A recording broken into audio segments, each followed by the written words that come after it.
Bros, thanks a lot for coming in. Thank you. This is cool because it's kind of like having I feel, even though this is the first time a lot of us have met, I feel like it's our house band. Like Yes. I feel a deep connection to this band. It's like the Q theme. It feels like the Q house band. Yeah. Thanks a lot for letting us use the theme. No problem. I feel like Paul Schaefer of Yeah, Q over we're here. like the Canadian Roots right now. Yeah. It's funny. You went with Roots and I went with Letterman's old guy. Yeah, you can tell there's an age difference right here. You can tell that right there. Only 4 years though. Yeah. You and when I went to your show the other night, I went to see Bros. When you look around, I saw a lot of Sheepdogs T-shirts. I saw a lot of people outside having a cigarette, saying stuff like, "Oh yeah, man, I can't wait to hear this band." It was your first show, Yeah. and people weren't that familiar with it, but they knew your other band. They knew your and Seamus's other band. You've had a lot of success in that band. What was it that made you want to take on a side project? Well, I think we just had time off, and we don't do very well with time off. We idle hands and all that.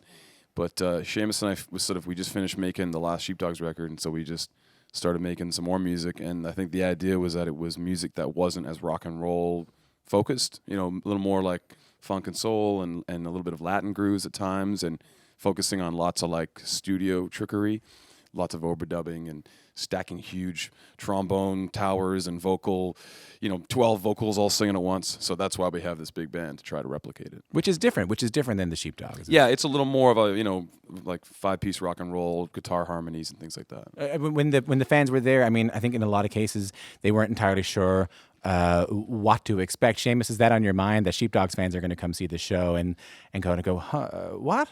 For a moment? I think they'll still dig it. I mean, it still has that old school flavor to some extent. It's just, it's pop or it's funky or it's Latin-y, but, I mean, people were still digging it at the show. I think our fans, at least the Sheepdogs, are like, a lot of the times they're traditional, vinyl rock and roll type of fans, and I think those people, will dig this kind of music as well. But I think there's a little something for everybody in the old Bros here. So. When you say that there's a lot of different genres, it's not just funk, it's not just soul. You hear bossa nova, you hear Latin, you almost hear like Andy Williams, beautiful kind of mid '60s lounge music too as well.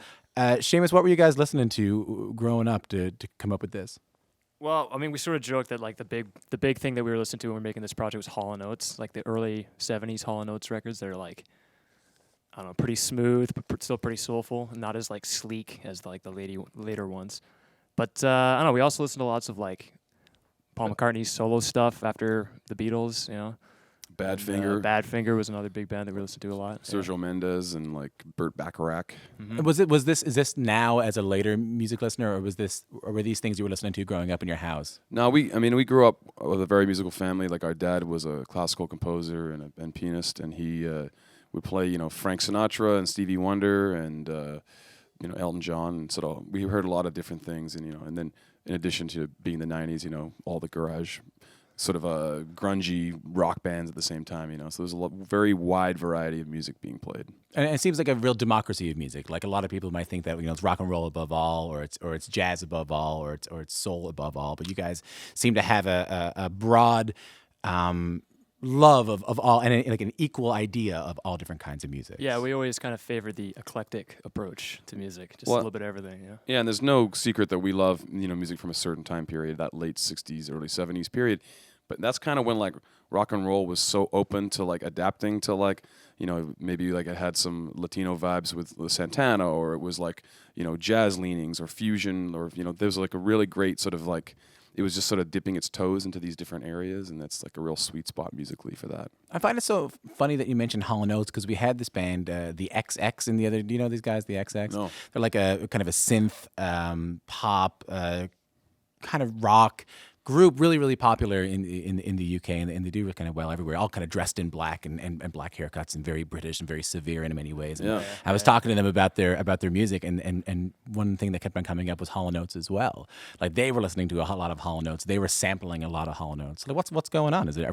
Are we in a Hall and Oates? The word's out, man. They're a good band. You should check them out. Well, yeah, I mean, they have a pretty wide variety. I mean, there's obviously, Maneater, and I can't go for that, but there's also like a 70s catalog back there that's just, they were very good writers, good singers, good arrangers. They were just, they probably deserve to be in the sort of top echelon discussion along with the Beatles and the Kinks and those guys. I often wonder about that. Like, I think that question is that when I tell people that I dig Hall and Oates, but you also dig like punk music, or you dig rock and roll, you dig hip hop. There's also this kind of question about, like, I think an older generation might say, like, how is that even possible? Oh yeah, like it makes you think of that like disco sucks night, and like how can you if you could like rock and roll, how can you like disco? There was a time when you couldn't like either, but I like both those genres. So. I've sometimes, like, I don't know if this is not a question, but like I often wonder, like, whether the fact that we all grew up with Napster, or we all grew up with just kind of being able to get any kind of music we want, leads us to not think so severely about the genres that we prefer. Well, I think we grew up with a dad that was showing us like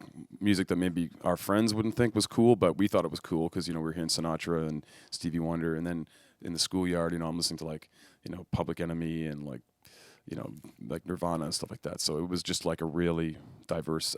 Diversity's always been something in music that is valuable to us. We've been talking a lot in the past couple of weeks. We did this, talked about this documentary about Liam and Noel Gallagher from Oasis, and then we also kind of talked about Kings of Leon. We talked about My Bloody Valentine. We talked about a lot of bands that have had brothers in them, and how challenging that can be. So maybe, Seamus, to you right off the bat, what is that conflict? What is that good part of your relationship like working with your brother on this record? Well, in the macro sense, it's good knowing that you've got somebody in the band who's always going to have your back and is always going to look out for you and has your best interests in mind. In a micro sense, it means there's a lot of stupid little petty arguing. Yeah. Like just like little things that, we always get on each other's nerves for. But I would say the positive vastly outweighs the negative. You feeling that way too? Like you feel that, yeah, because those conflicts arise, and sometimes they can be when a band that is not related to one another has a conflict. Maybe you can just kind of deal with it. But then when brothers fight, you can be fighting about something even deeper that you're not even expressing. It's usually like a ridiculous argument on the surface that is just really has nothing to do with anything. It's just brothers arguing. But like Seamus and I. We're 4 years apart. I was always physically much bigger than him growing up, and so for me to physically throw him around the room would be nothing. So, but we never really had that sort of fighting brothers vibe. We were always very much looking out for each other, and that's something like our parents always said. It was like, when you come home, this is supposed to be where you feel safe. So don't beat up your little brother. I never really understood that antagonistic brother thing, and even this whole project was like Seamus and I both moved out here, and we needed something to do, try to help each other out with our songs. And I also like to joke that like the whole Bros project is just like to make our mom proud or something like that. How does your mom feel about it? She's stoked, man. Yeah. Yeah, she's into it. Yeah, she's all the way in Adelaide, Australia, but she'll be watching this for sure. Have you guys been playing music together for a very long time? Oddly enough, not as long as you might think. Like we've both been musicians for a long time, but we've kind of had our own projects. And then it wasn't really until I joined the Sheepdogs like 4.5 years ago. Yeah, in 2012. But I also I played bass for your band on New Year's Eve. Oh yeah, that's one right. time. Yeah. Yeah, but Soren couldn't make it. So yeah, that's true. What was your band, Seamus? Well, I had a funk band in Saskatoon called Keepers of the Groove for a long time. Was it hard to step away from that and go on the road with the Sheepdogs? Not really, because that band wasn't really going anywhere at that point in time. But if you're listening to this former band, yeah right. I love those guys. We jam all the time. But I think Seamus is like his third gig. We played Coachella, so it was like with the Sheepdogs. It was just like, all right, I could get used to this. Yeah, I had to get acclimated pretty fast. I can only imagine. I mean, there's one thing to the Sheepdogs rise itself is a story that's going to be told in Canadian media for a long time or just in music media for a long time because it came from this moment, it came from this contest in a lot of ways, and then somehow, which almost never ever happens, you guys had the talent and you had the ability to back up the hype, which almost never happens. Most of the time, it kind of fizzles out. Yeah, and I think no one expected us to stick around. They're like, well, these guys are still here, and let alone spawn off, a second project. So. And Seamus, I can only imagine coming into that so late must have been so different. It was eye opening for sure, but yeah, like Ewan mentioned, it was very much kind of a trial by fire. But I got into it quick, and then I was just happy to help out and be along for the ride, at least in the early days, for sure. I think the other night if you go to a Bros show, you'll see some Sheepdogs fans kind of sit there, like we mentioned, and kind of go like, all right, hold on here now. This is not what I'm expecting. I think there was some question about whether you guys would play a Sheepdog song. Yeah, no. We would not play that.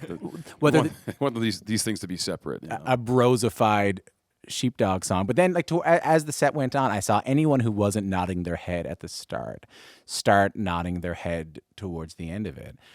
And you could tell that this music on itself is not simply just a side project, but it's really meaningful music. It means a lot, and people really enjoyed it.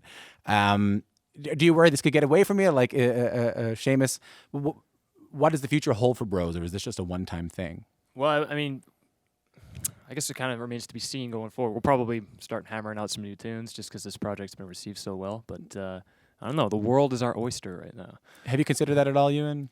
Yeah, I don't know what we had very low ambitions at the start. We're just we went to our friend Tom Darcy here's studio and just started making the tracks with him, and we didn't think we'd be doing a show or it would be the theme to Q or getting played on the radio. So everything has been a really like pleasant surprise, but keep an open mind. And when it first came out that we'd be doing a live show, we kind of just laughed it off, like, oh, we need a 9-piece band or something ridiculous for that. And here we are. And here we are.